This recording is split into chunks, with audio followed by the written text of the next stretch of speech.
The Timeless Treasure was an antique shop. It was run by an elderly gentleman, Mr. Harrow, whose knowledge of ancient relics was vast as the ocean. Among the myriad of curiosities in his shop, there was one that stood out, a grand ornate mirror with an ebony frame, its surface as clear as a still lake. The legend of the mirror was as old as the town itself. It was said to be cursed, capable of showing not just the reflection of its onlooker, but a glimpse into their imminent demise. Of course, this was regarded as nothing more than spine-chilling folktale, a story to spook children around campfires. It was on a gloomy Thursday afternoon that Olivia, a college student with an affection for the obscure, wandered into the Timeless Treasure. Her eyes were instantly drawn to the grandeur of the mirror. Its dark frame seemed to whisper secrets of a bygone era. Unable to resist, Olivia inquired about it. "Ah, the Mirror of Mortem," Mr. Harrow said, his voice a blend of wariness and awe. "It's not just a mirror, but a harbinger of fate.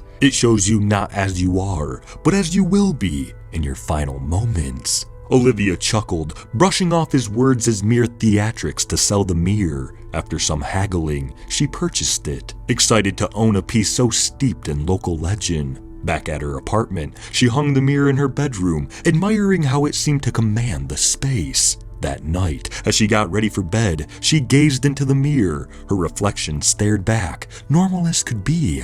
She smirked at the silliness of the legend. However, as days passed, the mirror began to reveal its sinister nature. Olivia's reflection started to change subtly at first, a paleness to her skin, shadows beneath her eyes. She attributed these changes to stress and a lack of sleep, but the transformation grew more grotesque. One evening, she stared into the mirror to find her reflection with a ghastly bruised neck, as if strangled. Horrified, Olivia tried to remove the mirror from her wall, but it wouldn't budge. Sleep became elusive, and fear crept into her every thought. She visited Mr. Harrow for answers, but the shop was closed indefinitely, the old man nowhere to be found. Things escalated when Olivia started to see her deformed reflection outside the mirror, in windows, water surfaces, and even her phone screen. The ghastly image haunted her, a constant reminder of a fate she couldn't escape.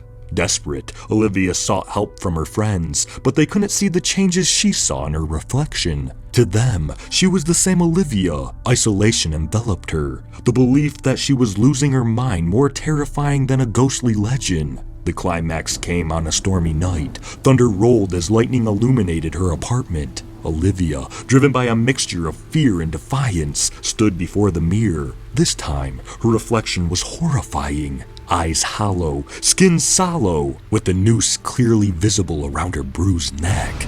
In a fit of terror and anger, Olivia hurled a lamp at the mirror. The glass shattered, and for a moment, she felt a sense of victory. But as the shards clattered to the floor, she felt a sharp pain around her neck.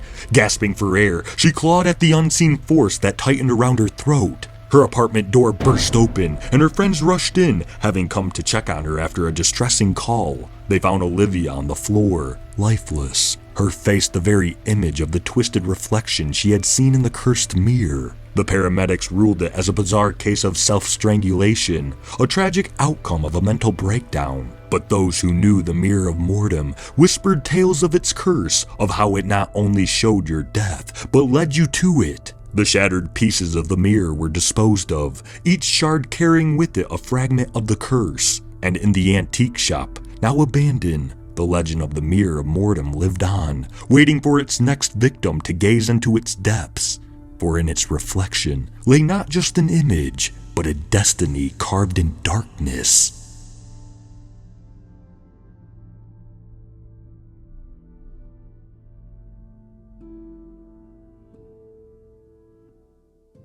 Thank you for listening to The Mirror of Mortem. If you enjoyed this story, please leave a like. And if you enjoy hearing stories from me, please subscribe and become a resident of Hill Street and let me know how I'm doing in the comments. And I hope all of you have a fantastic night.